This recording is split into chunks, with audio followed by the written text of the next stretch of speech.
All week long, we've been talking about staying the course. And we're talking it as it relates to your overall pathway. And after a checkpoint, last week we talked about checkpoints. Staying the course, though, isn't just doing what you've always done. There's more to staying the course than just this is what we've always done. This is what we're going to always do. We're going to talk about that and more on episode 765 of today's Antidote. Stay tuned for today's Antidote, brought to you by the Renegade Success Network. Today's Antidote features a healthy dose of thought-provoking insights and information for business owners, entrepreneurs, leaders, and nonprofit professionals. Each day since March of 2020, this program has offered that one thing to help you continue on your own unique pathway to success. And now, Renegades, we bring you Bob Graham and Tom Brush. Hey, Tom. Whoa. Hey, Tom. Did that Good morning, Bob. That was an interesting. So for those of you on the podcast, our screen went completely black. I don't know what. Yours did. Mine didn't. Oh, you're good? Oh. So now I have warning that I might be doing this program alone, which could get really fun. But I'll stay the course and I'll figure out what's next. Look at you. That's good. How are you doing today? How are you today? I'm well. How about you? I'm doing well also. Good. Yes. Hey, and it's Groundhog Day. It is Groundhog also Day. National Tater Tots Day. Do they always align? They do. Huh? Was a groundhog like tater tots? We have a Renegade Success Network person, the least likely person you would think that would want something that might be unhealthy, who's a big fan of tater tots. And he and I often will share photos when we're having tater tots with each other. And I conveyed to him yesterday that today was a big day and that he should celebrate accordingly. So somewhere in the day, I hope to have tater tots. I love tater tots. Do you like them? Did you ever see the movie Napoleon Dynamite? No. Oh, it's a cult classic. Okay. The character is kind of dorky, and I can relate to that. But he actually takes tater tots from the cafeteria at school and puts them in his pocket and snacks on them all afternoon. And in one scene, a guy kicks his pocket with all the tater tots in it and smashes them in his pocket. It's a great tater tot moment. Tater tots should be in more movies. How do you like your tater tots? Cooked. That's all it takes. Doesn't Really? matter. Yeah. I have a very I like anything potato, Tom, except au gratin. I can't eat au gratin, but I like baked potatoes. Now I sound like the guy in Forrest Gump. Hash browns, home fries, French fries, steak fries. There is very rarely a potato salad, potato soup, you name it. I'm pretty potato oriented. Wow. Potato chips, rippled potato chips. Ooh. Pringles. Okay. It's good to know. Yeah. I'm a tater tot. I do like tater tots. My favorite. Well, there's probably some people who don't, or maybe allergic to potatoes. But my tater tots, I really like them really crisp. Same with my hash browns. It's got to be a little crunchy. I like that. Okay. Yeah, I'm with you. It's too much like a mashed potato. Yeah. I like to go to Waffle House, as you know, once a week. And the person who cooks at the Waffle House knows that I like it super crispy. And I walk in the door and she puts, you want them? Yep. And she puts them on and she lets them go longer. And the other employees go, hey, these should be done now. She's like, no, I'm fine. And the second time she did it, I'm like, I'm sorry, can I ask your name? She's like, why? Is something wrong? I'm like, no, you've got this perfect. So now Bridget and I have a discussion each time because she's like, it's so hard to make them crispy for people because people have different degrees of crispy. And she's like, if you make them too crispy, they send them back. And I told her that wasn't possible. And if she had the ones that got sent back, feel free to put them in a pile for me. and I will come by and take them home and reheat them. There you go. Hasn't happened yet, but you never know. What is your Waffle House day? Sunday, church, then Waffle House. Nice. Yes. Yes. All right. A Excellent. little Well, treat for myself. I read the New York Times on my phone, eat breakfast at the Waffle House, and then get about my day. I like it. So the groundhog is probably just about to come out because the sun is getting ready. Shadow or no shadow? I'm going to go. Which one means which? I have no Shadow idea. means. I don't know. Let me see if I can get some update for us. Just pick one. I'm going to go with shadow. So what do you think that means? I don't know. Well, it's one or the other. Long winter or short rest of the winter. I'm going to go with short. I'm going to go with that as well. I think that. Okay. I'm trying to see if I Although, can get... given the winter that many people have had, not everyone, but many, they would be like, this can't be correct. That we've got to be due for a long rest of another 6 weeks of winter. Well, I did see yesterday a story that said that it's rarely correct. You're saying that the groundhog is quote unquote wrong? That is what they conveyed. I'm trying to. That's interesting. Maybe I can watch the video live right now. That's okay. Wait, I'm looking right now. He's come out. You're watching it here first, folks. Yes, I'm watching this. It's a slow process. Probably. There's a lot to do around pulling a groundhog out of a house. Wait, I'm not sure if he's come out yet or yeah, he's out, but I didn't get to see the key part of it. So you missed that. Well, if anybody has seen it and heard it, please let us know what he saw, and secondly, what that means. Long winter, short winter, saw a shadow, didn't see a shadow. Very vital information. Oh, wait. If he sees his shadow, it's 6 more weeks of winter. And, of course, the name of the place where they do this is Gobbler's Knob, which is just a great name. In Puxatawny, even. That's right. In Puxatawny. Try spelling that 4 times. Yeah. Can you imagine if you grew up living there and that's what you had to do is every time you wrote out, I am in Puxatawny, Pennsylvania. Well, and how many people say, isn't that where the movie was? Do you know Bill Murray? And of course, the whole town is chaos. You know, it's not a big town as I understand it. So you're talking about like a 5-mile walk to get there. People are up at like midnight walking into, that's what you want for your small town. Small towns, they love that stuff. Well, they don't love the fact that all these, they like their traditions. They like to be able to, that they can do that and they know everybody. And what they probably don't like is all these people who descend for 2 days and then bail. And they're like, oh, thank heavens, life is going back to normal. And don't really care about the community. Some of them probably do. Some probably like the fact that it's a small little community and they get into the revelry of it. And I think it's those people who are like, think it's the thing to do. And then they get there and they're like, well, why do I have to stay in this tiny little motel that's 5 miles away? Why do I have to park so far away? And how come there's not a Starbucks here? And, those type of things. I cannot get an update on this, Tom. I'm looking feverishly, and apparently they are slow to. I'm so confused. Why are you? Well, again, they're milking the thing for all it's worth. There's got to be. You got to go to the source. Do you know what the source is? What? I am on the internet, just so you know. I understand that. But what is the source? The government of Puxatawny? No, Twitter. Oh, see, Puxatawny Pill. Look at this. I found it already. Puxatawny Pill has spoken. He saw his shadow. 6 more weeks of winter. Okay, so, well, we haven't really had winter, so it's nice that we'll have 6 more of it. It probably really in this area, it's the first 6 weeks of winter. Or if you believe what you said, that he's almost never correct, then it won't be the case. So we'll be happy.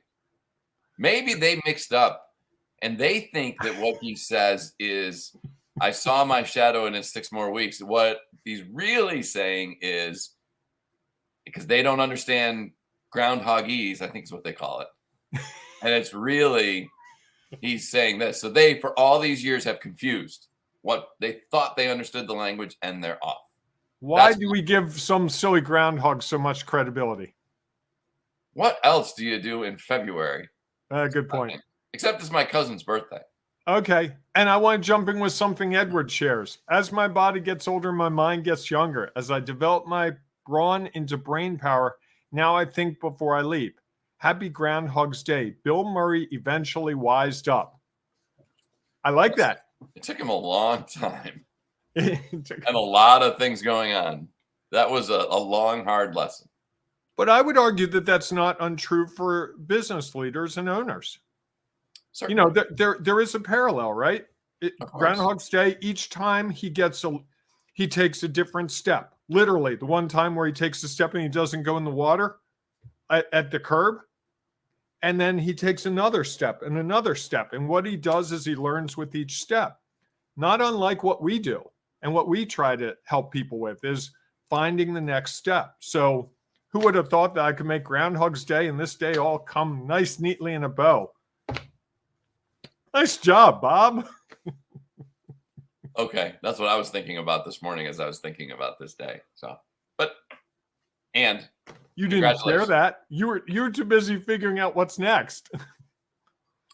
Well, I think that's part of staying the course is what's next. What does it look like? Bill Murray eventually stayed the course. He kept taking steps. And he learned from his experiences. Yes, it was all That's about key. learning. Is that he gained new knowledge, experience, and perspective. And as he also had happened, it wasn't always easy. And he thought there's got to be another way to get out of this loop. And so I think that it is, it's a great example of how you just keep taking steps. That's not exactly our whole show because we jumped ahead. And do you want to go back and do your celebration, Bob, or no? Sure. I'm going to celebrate that we can actually take a popular movie and turn it into something related to what we're talking about, which gives it a different way to present that information. Excellent. And I'm going to celebrate the fact that I think I said a couple of shows ago that everything out there is relatable to business and what we do in our professional lives, that our personal lives and professional lives are examples of. You can take those examples and share them into one or the other. I don't remember you saying it on this program. You said it on a call you and I were on yesterday. I did. I also said it last week in the program. And you kind of gave me this look like, oh, that's right. I remember. I remember now. Yes. Yeah. Yes. You gave a look like, no, that's not really possible. And it's like, you're like you could think of a couple of things that didn't necessarily relate. Correct. Okay. So now that that was my celebration. So now I like it. Let's dive into our topic, although what we were talking about may have been as interesting or differently interesting to people. So we're talking about staying the course and we're talking about what's next. And I led off with the intro. In the intro, if anybody can remember that, I was talking about it as, our lead into this was we were at a checkpoint. Mm-hmm. Right. Because last week we talked about checkpoints along the pathway, and that staying the course is one of the options. And I think sometimes we get caught up in that staying the course just means doing what we've always done. And I think that that's a misnomer. Maybe not a misnomer, but I think it's I'm not sure that's the correct word for that. I think that it is a misconception. How about that? Okay. I believe that because if we have taken the time in a checkpoint to understand what's our new knowledge, experience, and perspective, what we do next can never be exactly the same. Because we're going to go into each of whatever is next with new knowledge, experience, and perspective, which means we're going to come at it differently than when we first decided that was the path, the steps we were going to take along the path. And I think that that's helpful because I think when I first thought about staying the course, or maybe throughout the week, I've been thinking like, well, I wonder if people are going to just keep doing what you're always doing. And I think that in some ways, Bill Murray stayed the course. His course was, how do I end the day in Groundhog Day? How do I stop living this day over and over and over and over and over again? And he chose to just keep going forward, learning and taking steps. Now, he didn't always understand the steps. His was a little different in that regard. And yet, I think that's what we do. We say we've got this plan and this is what we're going to do, or we're driving along this road and this is what we're going to do. And I think that we can still make those decisions. If you're driving along a path and you initially had decided, we are going to take this road, we're going to stop at this point, we're going to evaluate where we're at, and then we're going to continue on to this because we believe, let's say, that we got to this point in a certain place. Our next place was we're going to stop at Puxatawny because it's on the way and we've never been there.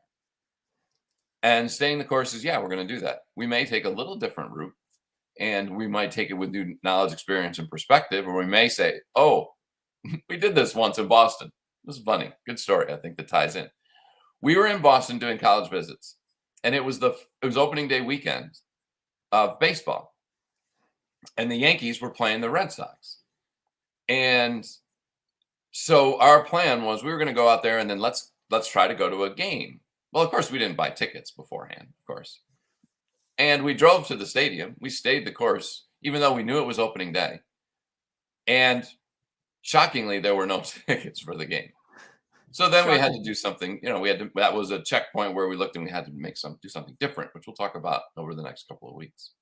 And even though we knew it was opening day, we stayed the course. We're going to go there because we believe we can do this. And then we had to make a different decision when we couldn't. And then we just continued on and did college visits. And so I think that, yes, you're staying the course, and there are things about it that are now different based on what you have learned. I like that. I'm going to jump in with another comment from Ed this morning.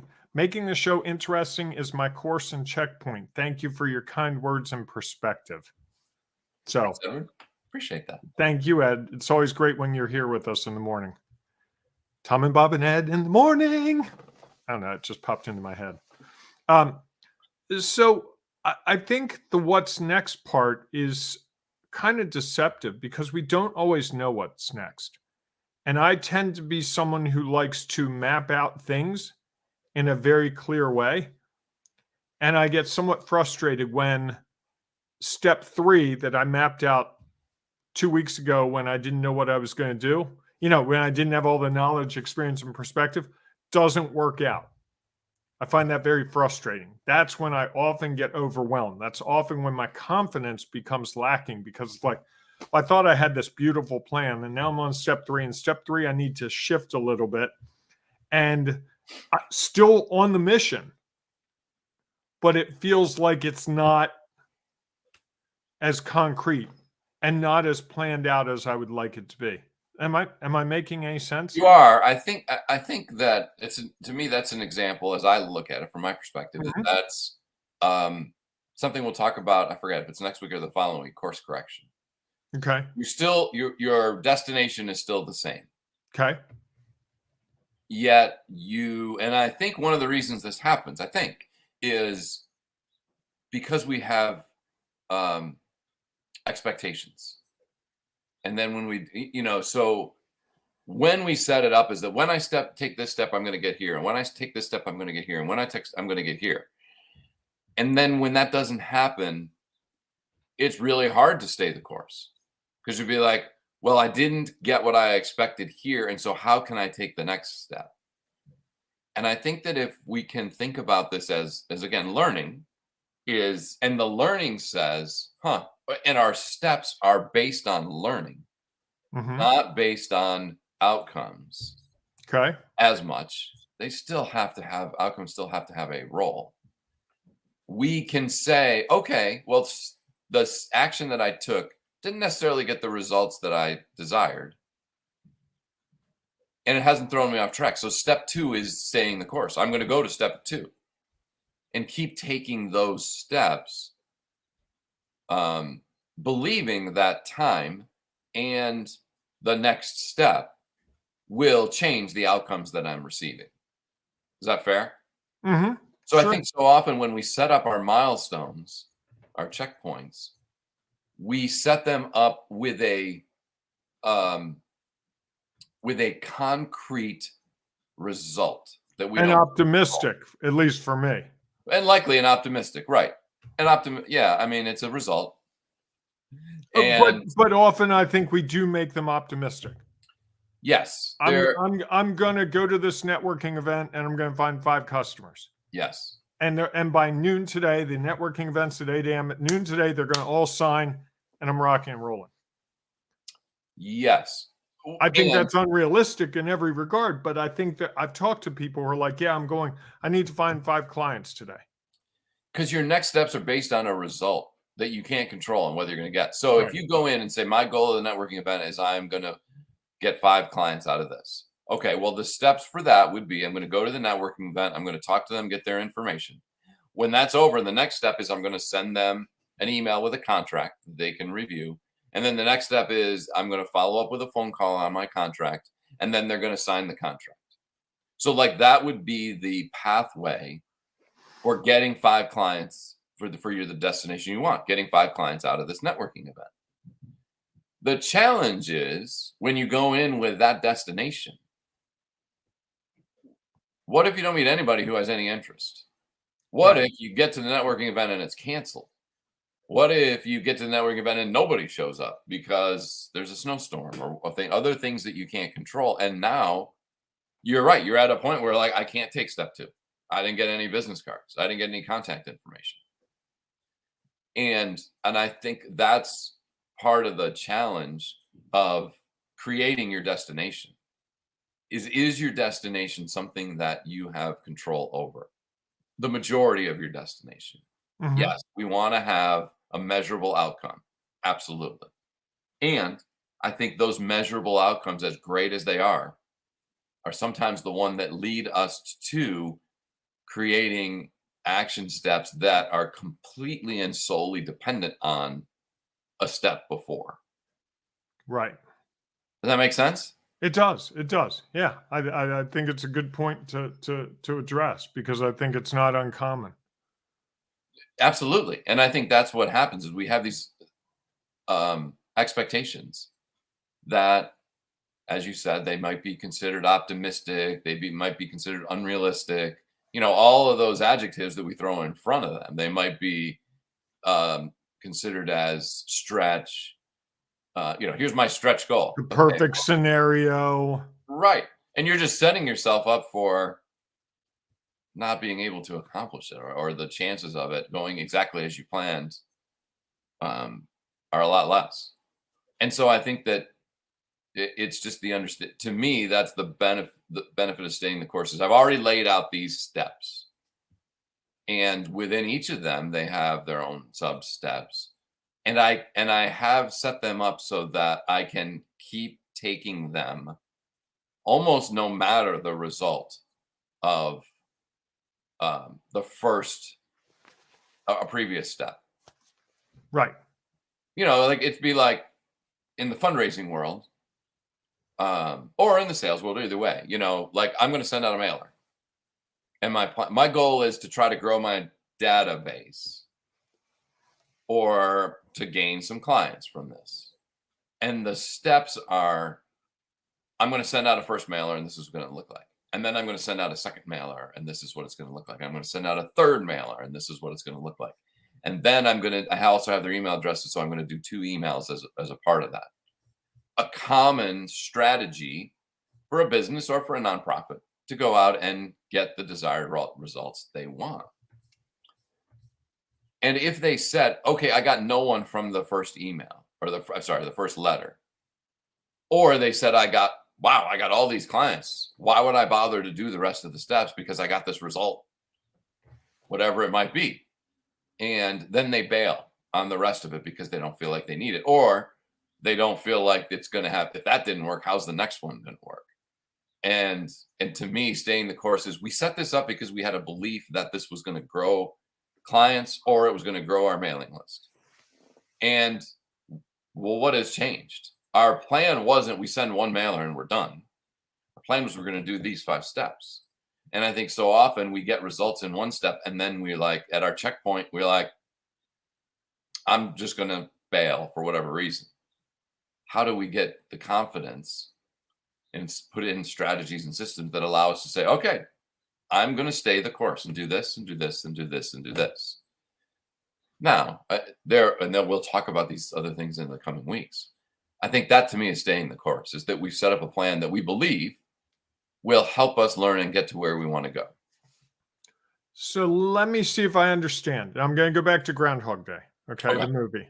Yes. In the movie, you said earlier, the goal for Bill Murray's character Yes. was to get through the day, right? I believe. Okay. To have it be February 3rd. Okay. So as he goes through this process, he learns new things. One of the big shifts is at the beginning, he meets the woman, Andy McDowell's character, and he's attracted to her and he's a little flirty with her, but I don't think he wants to fall in love with her.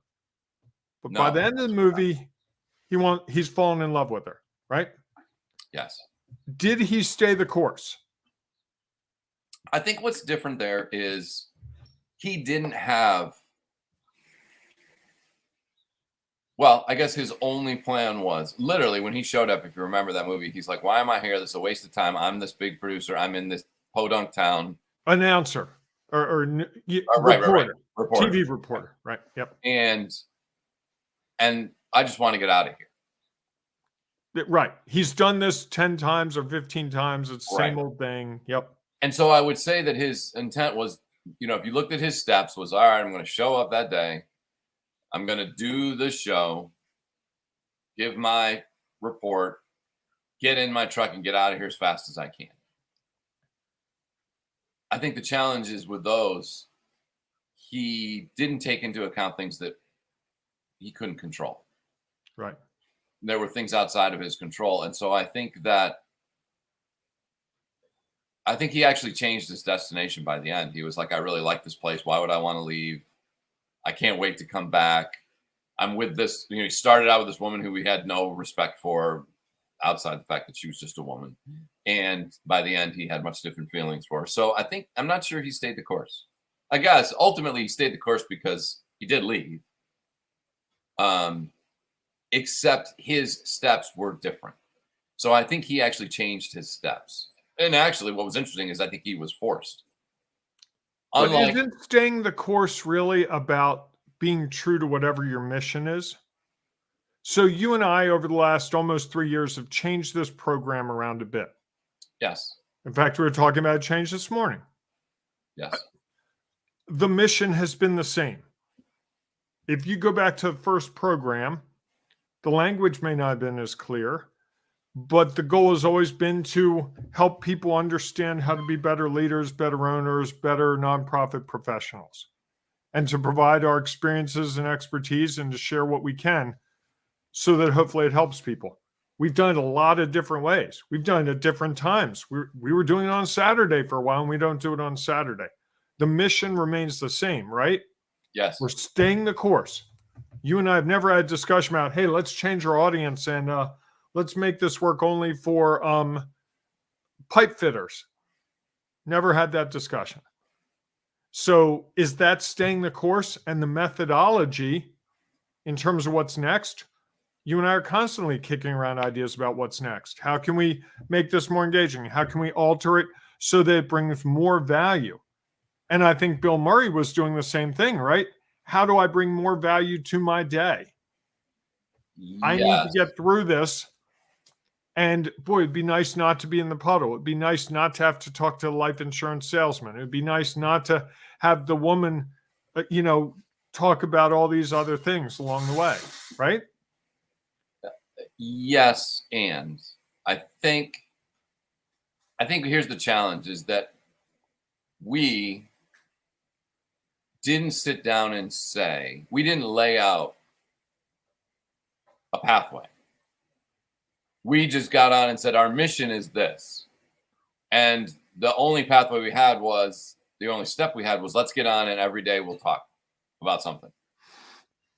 I think that even now, and so, well, yes, there is a part of that that's staying the course. We didn't really have a course. We didn't have a pathway outside of one step. And so I think that But more recently we have. And right. And I think we also have checkpoints. So I think that, we had a conversation this morning. It was kind of a checkpoint about something we may or may not do differently. Mm-hmm. We have yet to make a decision on that. I think that if we make a change, then we're not staying the course. So I think that we're gonna have to debate what staying the course means on tomorrow's Discovery of the Week, because I'm cloudy now. Well, here's what I would try to say in a short, and this is maybe my one thing. Okay. Is that, to me, there's the big staying the course. My mission, my destination hasn't changed. I think then there's also the staying of the course from checkpoint to checkpoint. And so that in this example you just gave, we are at a checkpoint, and we had a conversation. What went well, what didn't go as planned, and what might we do different. And we had new information. So our thoughts are, do we stay the course till our next checkpoint, or do we do something different? And I think that's, in this context that we've been taught, that we set this up as, it's the checkpoint to checkpoint stay the course. Not necessarily, because even if you lay out a plan, you get to your next checkpoint and you're like, even if the steps were laid out like I talked about in the mailing, we're going to do 6. You might get to a point and say, after 3, you've gotten a bombardment of, stop sending me mail. Please don't ever reach out to me again. Take me off your mailing list. Blah, blah. You might say, like, okay, we're going to not stay the course and take step 4. We're still trying to grow our list. It's just the action steps that we've laid out based on the new knowledge, experience, and perspective we have, we need to do differently. Does that make sense? You're still cloudy. We'll talk more about it tomorrow. I'm so cloudy, I don't even know if I have a one thing. I think my one thing is that staying the course can mean a lot of different things. And it also it's directly dependent. To me, staying the course is about your mission. My mission is to help people. How I might do that, I think if I look at my career has really been to help people with communication. I've worked at a newspaper. I've communicated information about a community. I've worked in public relations. I've communicated about homeschooling. I've done public relations. I've done marketing. I've taught college communications. Even this is communications. With a lot of my clients, it's about communication. The mission is to help people communicate better. How I've done it has varied along the way. And did you know that at the start?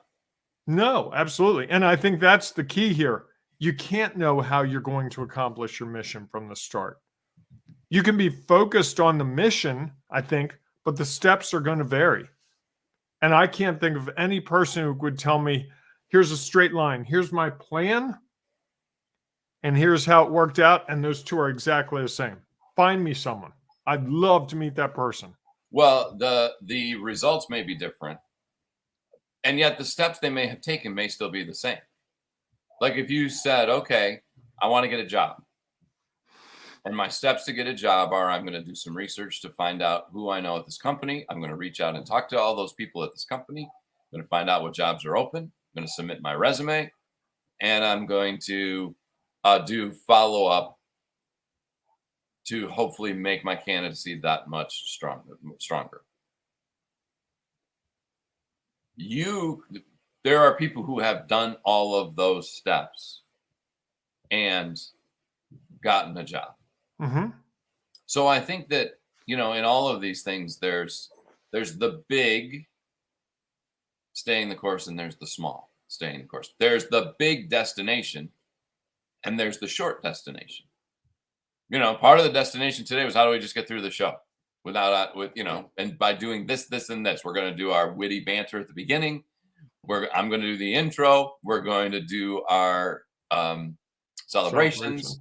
We're going to talk about the topic, and then we're going to do our one thing. You could argue that is a pathway each day. Today, we probably course corrected, maybe got a little bit off the pathway, and that's okay. So we learn from that and say, okay, maybe what does that mean? Yes, that was good. It wasn't the way we wanted to go. It was just different. Then we can choose what is our pathway tomorrow for the show. So I think that each of these things has the big pathway, and they also then have the smaller pathway. And I think that to me, that's why there's so much value in what we talked about last week is checkpoints. And so if you haven't listened to any of those episodes, I would go back, because I think there's real value in checking in on where you're at, checking up on what's going on, and trying to then decide what will I do next? What am I going to, I may create a whole new destination, short or long, which might mean I have a whole new pathway, short or long. Well, our destination tomorrow is Discoveries of the Week, and I'm going to try to make sense of all this, and tomorrow try to present it to myself and you in a way that makes sense. That's my goal that is the pathway to tomorrow's program. So you want to make sure you're there with us tomorrow morning, 7 a.m. Eastern time. And now, Tom, you do the thank you, everyone, for being here. Really appreciate it. If you'd like to comment, go ahead. It sounds like you really want to do that. No, I really don't. Okay. All right, everyone. Thanks so much for being with our show. Edward, thank you for sharing your comments. We greatly appreciate it. If others have thoughts or ideas they would like to share, you can put them in the comments here. You can also join us in our Ring of Renegades Facebook group, where we are helping leaders not feel alone, helping them find the confidence they need and the strategies and the systems they need to continue to sometimes stay the course and sometimes course correct, and understand when that is the choice to make. So we look forward to seeing you inside of that group. If not, we will see you tomorrow morning, 7 a.m. Eastern time, when Bob will share his big how he pulls this all together. That's on it. Our Discoveries of the Week. The question I would ask you, Bob, is what are the action steps you're going to take from now until then to help you get there? And when are your checkpoints going to be? I'm going to re-listen to the episode while I drive somewhere today. I'm going to think about it. I might even journal about it. And I might maybe have a discussion with you and or other people about it before tomorrow's program. Okay. When are you going to stop and measure your progress? Tomorrow morning at 7 a.m. Okay. That's a checkpoint. Maybe it's 6:59 when you and I start talking and you go, hey, are you clear? Okay. That's fair. I think that there'll be a checkpoint probably before I go to bed tonight. Okay. Yeah. Because you can then adjust. Correct. The hard part of the checkpoint at 6:59 is it's kind of like if you say, I'm driving from Baltimore to New York City, and my only checkpoint is going to be when I get outside of the bridge. I hope that you have a strong bladder. All right. Thanks so much for being with us today. We look forward to seeing you tomorrow morning, 7 a.m. Eastern time, for our Discoveries of the Week. Go out and make it a great day, everybody. Hey, eat some tater tots on National Tater Tot Day. Enjoy Groundhog Day. 6 more weeks of winter. Ugh, why? And, of course, embrace the renegade in you. It's so worth it. Yes. And if we have 6 more weeks of winter like we've had winter, I think in Baltimore at least, we'll be okay with that. I would agree. All right, everybody, go out and make it a great day. We'll see you soon. Thanks for listening to today's Antidote, powered by the Renegade Success Network. The Renegade Success Network helps you confidently create your own unique pathway to success. To learn more about the Renegade Success Network and how you can take your next step, follow us on Twitter, connect on LinkedIn, or join the Ring of Renegades Facebook group. For full details on how you can join our community, go to renegadesuccessnetwork.com. Embrace the renegade in you.